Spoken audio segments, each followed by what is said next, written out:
인류 역사는 마치 한 편의 극적인 드라마와 같습니다. 위기의 때도 있고 어둠이 가득하여 도무지 희망이 보이지 않는 때도 있습니다. 그러나 우리는 이 때문에 절망하며 살아가는 것은 아닙니다. 그것은 그 연극 각본을 쓴 분이 우리 하나님임을 잘 알고 있기 때문입니다. 우리 인생이라는 무대에 등장하는 모든 만남과 사건들, 그리고 그것을 장식하는 무대의 모든 소품들은 그저 우연히 그곳에 있게 된 것이나 일어난 일은 없습니다. 다 위대한 극작가의 손에서 세심하게 계획된 것들입니다. 더욱이 그 작가는 무능력하거나 무책임하신 분이 아닙니다. 그분은 선하고 공의로우십니다. 또한 우리를 사랑하시며 복 주시기를 원하시는 분입니다. 결국에는 하나님의 뜻대로 선이 승리하고 평화와 안식으로 그 연극은 종결될 것입니다. 주기도의 세 번째 강구는 뜻이 하늘에서 이루어진 것 같이 땅에서도 이루어지이다입니다. 여기서 뜻이라고 하는 것은 물론 하나님의 뜻입니다. 이 기도는 하나님의 계획대로 하나하나 이루어져서 마침내는 하나님 나라가 임하기를 바라는 기도입니다. 우리는 이 하나님의 뜻을 이루어가는 도구로 부름을 받았습니다. 이 세 번째 강구는 우리가 어떤 존재이며 우리 기도의 초점이 어디에 맞춰져야 할지를 깨닫게 합니다. 우리는 자기 마음대로 자기 뜻대로 사는 존재가 결코 아닙니다. 기도는 자기 소원만을 간구하는 것 또한 아닙니다. 기도는 무엇보다도 하나님의 뜻을 발견하고 그 하나님의 뜻을 실현해 가는 것이 되어야 합니다. 하나님의 뜻이 실현해야 될 장소는 무엇보다도 이 땅입니다. 본문에 나오는 것처럼 이 땅에서도 이루어져야 할 기도는 바로 하나님의 뜻입니다. 하나님은 땅에 관심이 있습니다. 그래서 어떻게 보면 주일 하루보다 평일의 6날이 더 중요합니다. 우리는 교회라는 공간보다 세상이라는 더 넓은 공간, 그 땅이 있습니다. 신앙인들이 세상이라는 넓은 땅을 포기하고 교회라는 좁은 공간에만 안주해서는 안 됩니다. 우리 예수님은 하늘과 땅의 모든 권세를 내게 주셨으니 그러므로 너희는 모든 족속에게로 가라라고 명령하고 있습니다. 예수님은 교회의 머리만이 아니라 온 만물의 주인이십니다. 우리의 선교지는 세상이며 땅 끝입니다. 그런 점에서 교회는 성을 쌓아서는 안 됩니다. 주님은 교회를 향해 땅 끝까지 가라고 명령하고 계십니다. 온 천하로 다니라고 하고 모든 족속에게로 가라고 지시합니다. 교회는 땅 끝까지 이르러 하나님의 뜻을 전해야 할 책임이 있습니다. 우리의 목적지는 바로 세상입니다. 징기스칸이 몽골을 다스릴 당시 몽골의 전 백성은 200만 명이 채 되지 않았습니다. 그런데 그들이 온 아시아와 유럽을 휩쓸었습니다. 그들 모두 탁월한 기마병이었기 때문에 그렇습니다. 기마병들을 주축으로 기동전을 펼쳤기에 대제국을 건설할 수 있었습니다. 만약 징기스칸과 그 몽골인들이 성에 갇혀서 성을 쌓고 정착해 있었다면 그 엄청난 일을 이루지 못했을 것입니다. 그래서 징기스칸은 성을 쌓는 자는 망하고 길을 닦는 자는 흥한다라고 하는 그런 진리를 실제로 보여준 영웅입니다. 초대교회도 마찬가지였습니다. 그들이 적은 숫자를 가지고 짧은 기간 내에 로마 제국을 정복할 수 있었던 것은 교회를 성으로 인식하지 않고 세상을 향한 전초기지로 생각했기 때문입니다. 하나님의 뜻이 실현해야 할 땅이라고 하는 이 땅은 세 가지로 나누어 볼 수 있습니다. 첫 번째는 바로 이 땅은 이 인류의 역사입니다. 구약 이스라엘 백성들의 가장 중심된 관심은 하나님의 뜻이 이 땅에 실현되는 것이었습니다. 이스라엘이 꿈꾸었던 나라는 이사야 선지자가 보았던 하나님의 율법이 온 땅에 충만한 것이었습니다. 이사야 11장 9절입니다. 나의 거룩한 산 모든 곳에서 해됨도 없고 상함도 없을 것이니 이는 물이 바다를 덮음같이 여호와를 아는 지식이 세상에 충만할 것임이니라. 이스라엘이 보았던 흑암과 혼돈은 다름 아닌 하나님의 말씀이 실현되지 않는 불법만이 판치는 세상을 말합니다. 그러나 역사가 혼란스럽고 정의롭지 못한 것은 이것 때문에 이스라엘 백성이 절망하지는 않았습니다. 우주의 주권자이신 하나님의 위대한 능력의 말씀이 울려 퍼지는 그날에 흑암이 떠나고 혼돈의 물이 떠나가듯 역사에는 질서가 잡히고 빛이 임할 것을 믿었기 때문입니다. 우리나라 신앙 위인 중에 이런 하나님의 뜻을 위해 살았던 분들이 많이 있습니다. 그 중에 한 분이었던 일제시대 활동했던 김교신이라는 분이 계십니다. 이 김교신 선생은 처음으로 성서조선이라는 말을 만들어내었던 분이기도 합니다. 그의 소망은 조선을 성서 위에 놓는 것이었습니다. 성서는 하나님의 뜻이 계시되어 있는 유일한 책입니다. 그러므로 김교신 선생의 성서조선 운동은 하나님의 뜻을 조선 땅에 실현하고자 하는 운동이었다 할 것입니다. 김교신 선생의 성서조선의 비전은 오늘날 성서한국, 통일한국, 선교한국의 비전으로 개성되어져 있습니다. 이처럼 성서한국 운동은 곧 하나님의 뜻을 이 땅 위에 실현하는 주님의 명령에 순종하는 운동입니다. 두 번째, 하나님의 뜻이 실현되어야 할 땅은 곧 자연 만물입니다. 피조물들 또한 하나님의 뜻이 실현되기를 간절히 바라고 있습니다. 로마서 8장 21절입니다. 그 바라는 것은 피조물도 썩어짐의 종로로 타는 데서 해방되어 하나님의 자녀들의 영광의 자유에 이르는 것이니라. 피조물이 썩어짐의 종로릇을 하고 있습니다. 곳곳에 기상재해와 지진이 일어나고 강한 동물이 약한 동물을 잡아먹고 자연과 인간 사이에 큰 갈등이 일어나고 환경이 파괴되는 것은 하나님의 원래의 뜻이 결코 아니었습니다. 인간이 죄를 범한 이후 피조물 또한 허무한 데 굴복하고 말았다라는 것입니다. 이사야서에서는 메시아가 온 우주에 가져다 줄 영광의 자유에 대해서 다음과 같이 묘사하고 있습니다. 이사야 11장 6절에서 9절입니다. 그때의 이리가 어린 양과 함께 거하며 표범이 어린 염소와 함께 누우며 송아지와 어린 사자와 살찐 짐승이 함께 있어 어린아이에게 끌리며 암소와 곰이 함께 먹으며 그것들의 새끼가 함께 엎드리며 사자가 소처럼 풀을 먹을 것이며 젖먹는 아이가 독사의 구멍에서 장난하며 젖된 어린아이가 독사의 굴에 손을 넣을 것이라. 나의 거룩한 산 모든 곳에서 해됨도 없고 상함도 없을 것이니. 창조 당시에 하나님의 말씀이 임하자 혼돈과 공허와 흑암이 물러갔습니다. 그리고 질서와 충만함과 빛이 온 우주에 가득했더랬습니다.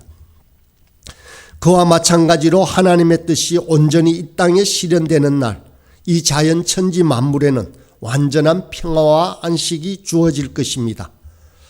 그러므로 하나님의 뜻이 이 땅에 이루어지기를 위해 기도하는 자는 자연을 남용하거나 환경을 오염시키지 않습니다.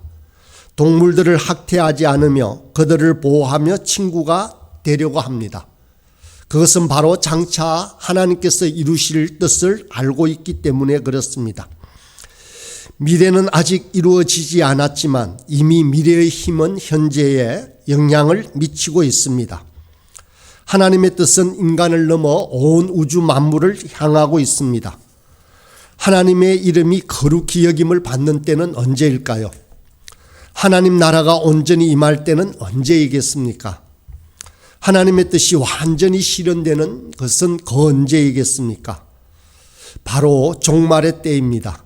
이 땅 위에 새 하늘과 새 땅이 임하는 그날, 바로 그날 이루어지는 것입니다. 그날이 되면 온 우주에 진정한 평화와 안식이 임할 것입니다.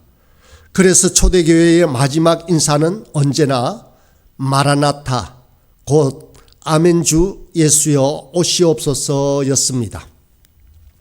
세 번째, 하나님의 뜻이 이루어져야 할 땅은 무엇보다도 우리 각자의 인생이라는 땅입니다.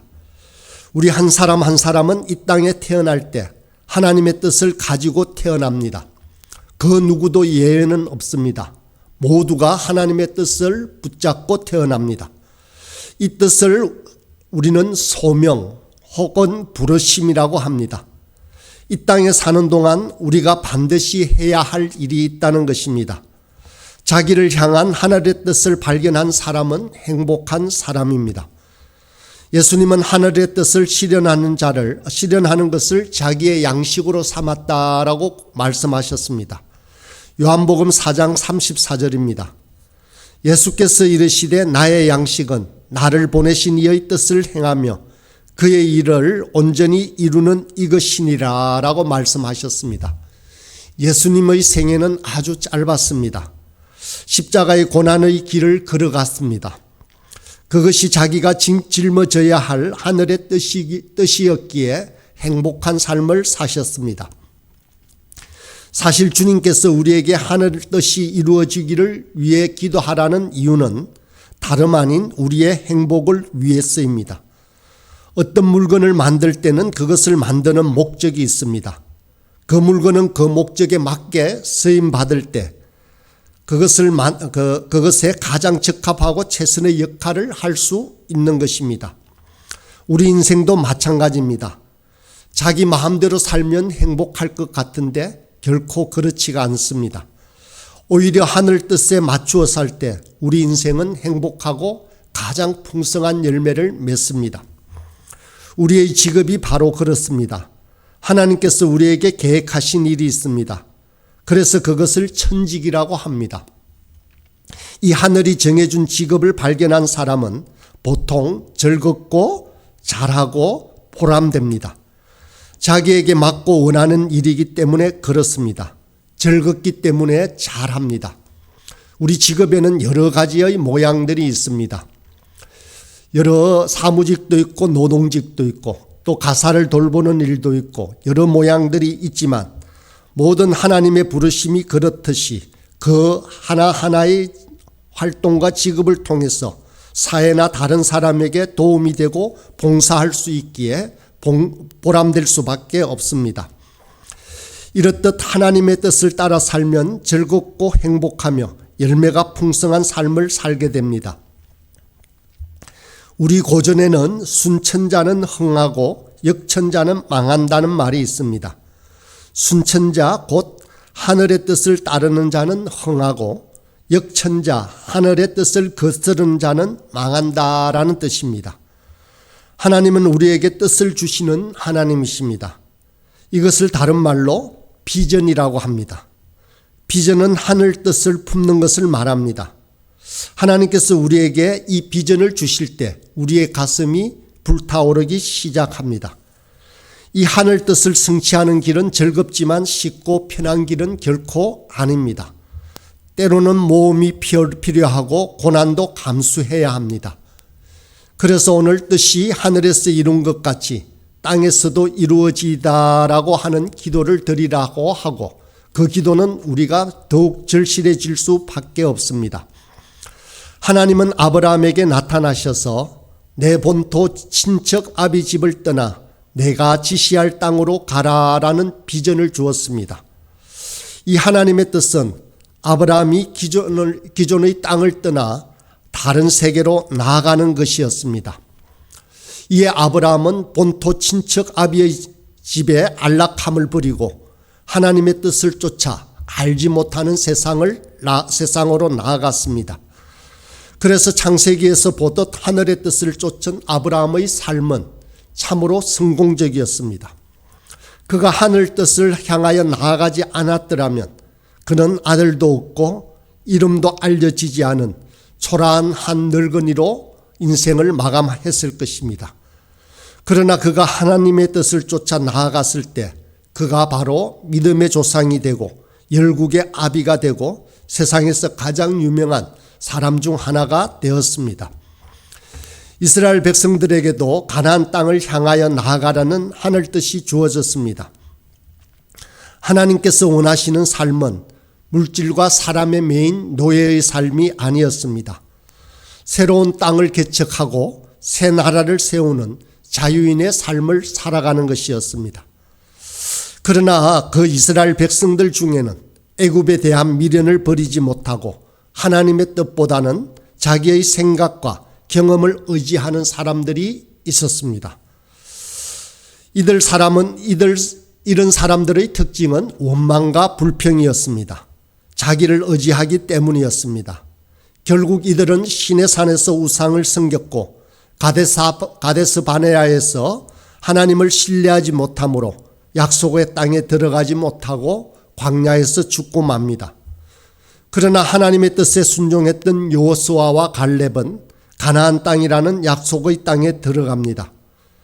이 비전을 따르는 자는 흥하고 비전을 버리는 자는 망하게 되어 있다는 것을 우리에게 실제로 보여주는 예가 되겠습니다. 그런데 우리들의 문제는 이 하나님의 뜻이 무엇인지를 또 아는 것이 쉽지 않다는 것입니다.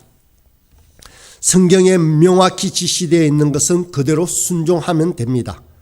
그러나 우리 인생에 있어서 결정되지 않은, 참으로 명확하게 지시되어 있지 않은 것들도 많이 있습니다.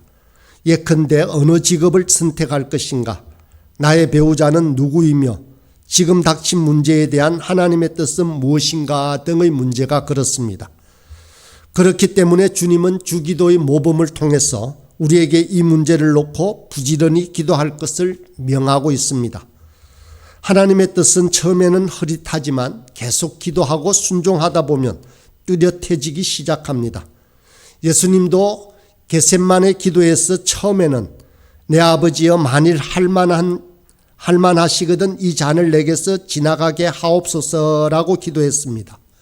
아마 예수님도 이 문제를 두고 아주 오랫동안 기도하셨을 것입니다. 그러나 기도가 깊어지자 성령님께서 그 기도를 하나님의 뜻을 간구하는 기도로 바꾸어 주십니다. 그래서 그러나 나의 원대로 마옵시고 아버지의 원대로 하옵소서라고 기도하십니다. 기도는 우리 안에 계신 성령님께서 이끌어 가시는 것입니다. 우리가 성령님에 대한 굳건한 신뢰를 가지고 기도한다면 그분께서 깨닫게 해 주실 것입니다. 요한복음 15장 7절은 너희가 내 안에 거하고 내 말이 너희 안에 거하면 무엇이든지 원하는 대로 구하라. 그리하면 이루리라. 너희가 내 안에 거하고 내 말이 너희 안에 거하면이라는 말씀은 곧 하나님의 뜻대로 하는 기도라는 말씀입니다. 하나님의 뜻은 하나님의 뜻에 순종할 각오가 되어 있는 자에게 주어집니다. 우리들이 하나님의 뜻을 잘 깨닫지 못하는 주된 이유는 무엇보다도 자기 욕심과 자기 생각에 갇혀 있기 때문에 그렇습니다. 자기 욕심이나 생각이 가득 차서 하나님의 말씀을 못 듣기 때문입니다. 또한 하나님께서 반드시 응답하신다는 확신이 부족해서이기도 합니다. 확신이 부족하게 되면 우리는 열심히 기도하지 않게 됩니다. 기도하다가도 쉽게 포기해버리고 마는 것입니다. 우리를 향하신 하나님의 뜻을 받기까지는 믿음으로 기다리며 인내하는 시간이 반드시 필요합니다. 처음부터 명확히 하나님의 뜻을 알기는 어려울 수도 있습니다. 그렇다 할지라도 하나님의 뜻을 구하는 기도를 계속해야 합니다. 그런 과정에서 우리의 인생은 반드시 하늘의 뜻을 이루는 인생으로 변해갈 것입니다. 오늘 하루도 이 하나님의 뜻이 이 땅에서 이루어지도록 순간순간 기도하며 살아가는 저와 여러분이 되길 간절히 소망합니다. 함께 기도하겠습니다. 아버지, 하나님의 뜻이 완전히 실현하는 그 마지막 때를 우리는 사모하며 기다립니다. 아직 많이 부족하고 많이 어리석고 많이 두렵습니다. 주님, 매일 조금씩이나마 하나님의 뜻을 이루어 갈 수 있도록 도와주시옵소서. 지혜의 영을 부어주사 하나님의 뜻을 명확히 깨닫게 하옵소서. 순종의 영을 부어 주사 하나님의 뜻을 행하는데 게으르지 않게 하여 주시옵소서. 예수님의 이름으로 기도드립니다. 아멘.